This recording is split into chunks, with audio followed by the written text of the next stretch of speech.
Nowadays, you can find Tom Copeland in the halls at the park in Surprise, often remembering the war that shaped the world.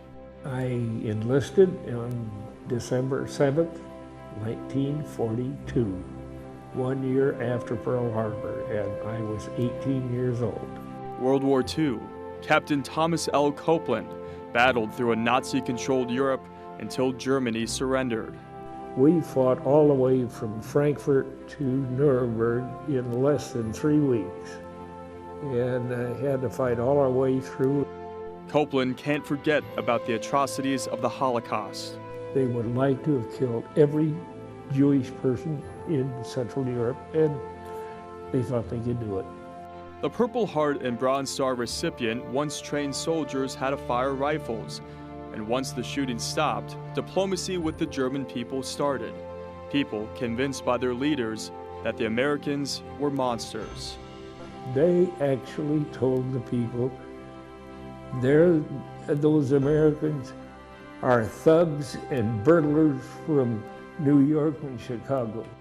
So Copeland says he and other soldiers extended an olive branch in the form of a chocolate bar.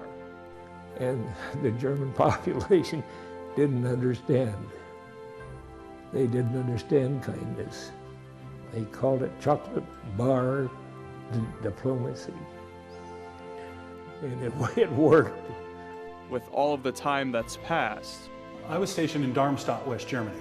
the 101-year-old has found a connection at the park with Craig Martin, the executive director of the senior living community, who saw the Berlin Wall fall in 1989. I got to see the aftermath, because we're talking about, 60 years later, of seeing what it was like to be there with the changes that were. Now Martin and Copeland are stationed, so to speak, here, with the World War II veterans photograph proudly placed next to other veterans on the Wall of Honor.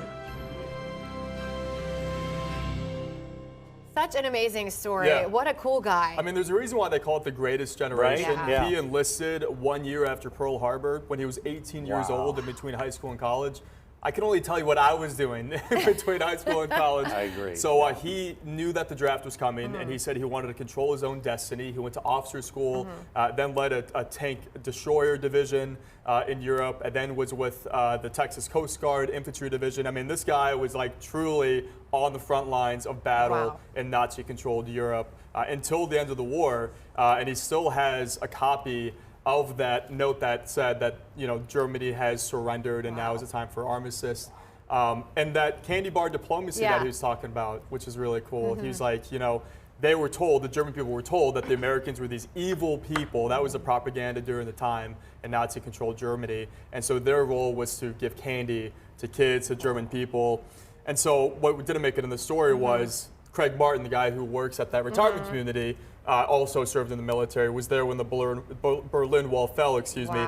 He says the German people during that time had such an appreciation for Americans. You'd like to think some of that had to do with that chocolate bar diplomacy from Tom Copeland. So. Well, paving the way. Thanks for your service. That's amazing. Amazing. What an incredible story. And just the connection between Craig and Tom, and that he worked there. I love to see the veterans get together and connect with one another. Always a connection, and so important to talk to the last of the greatest generation. Not too many of them across the country, and especially here in Arizona. 101 years old, and he knew his life story down to his very last act of service there. So really pretty cool. amazing. And Tom, you look great. Whatever you're doing, keep it up, my friend. Thank you for your service, David. Thanks for the story. Thanks.